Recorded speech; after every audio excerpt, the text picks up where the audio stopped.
hit play and then you just start talking. Alright, the fire escape here on the full staircase, several things. A lot of these all these bolts have to be separated out because you got a bronze tube with a bronze molding to a steel plate underneath, and all this was capturing water. And you got to find out how that is coming and where that water gets out and how it gets out. Otherwise, you have to make it so that it has drain holes, even if drain holes have to be drilled into it, because there's drain holes in the treads, so that water's got to go somewhere. It's getting trapped, and if you don't get rid of it, it's going to do what it's doing right here. It's increasing the water.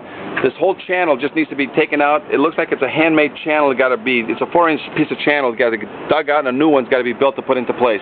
But it's needed, or else the water's going to trap differently in between this. You know, standard rebolting, silicone shutting all connections. Over here, all this poop has got to get removed, and he's got to get a special guy with a license for removal of pigeon poop because of the viruses and the waste that's going to hit the sidewalk. Got to be cleaned professionally so that there's no liability issues. This fire escape at the top, once we get there to the top, you're going to see that it does have a twist to the left.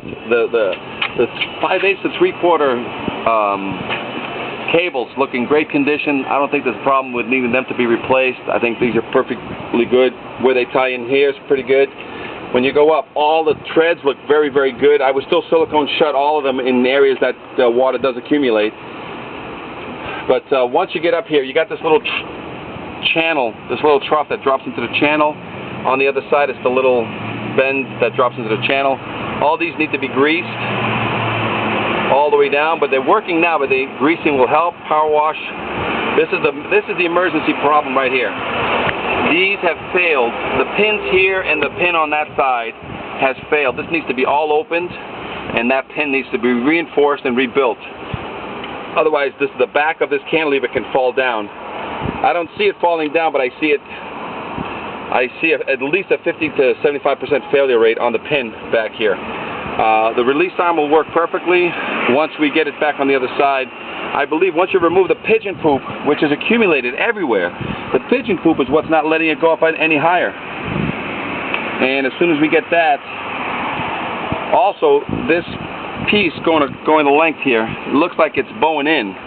If you were to put a piece against the building and try to push this out, you might get some ability to push this thing out a little bit, but I don't think you're going to get too much more. And the evidence here with all the scraping shows that something else has been happening here before. It looks like it's got a fake facade that got put on here. We got to find out what that is, see if any water is getting in there, and if it is, all these holes need to be clogged up and closed up so that no more water penetrates into this bronze facade cap. Because if we can at least eliminate that, it'll stop it. I don't think this is structural in nature. This just goes across here because it's offering everything that's structural is that platform back there and this platform back here. So whatever this is, I think it can take a little push without affecting the integrity of this fire escape here. And that piece up there needs to be readjusted. You got a lot of weight on the right side one. It's sort of pulling back because it is at probably a 15-degree diagonal with the cables. And it's torquing that one of the pieces over there on the right side that I'm looking at towards me. So that needs to be addressed because the fact that this thing doesn't sit on that rest piece over there on the left side, I think has been causing weight to just constantly bend at that piece of steel for its entire life. So as soon as we get this thing to rest on the roller, it's going to give the weight system a rest every time this fire escape is up in the air. We have two issues down here in that this is a main entrance. This main entrance needs to be maintained. This is how they make their money. So I see no problem with this. If this stays in a down position for anywhere from 24 to 72 hours, I don't see any problem. This place over here, which is the comedy connection, we got to find out what days they're not open, so that way maybe we can coordinate, because you're going to put some legs on this thing to the ground temporarily while that whole thing gets done.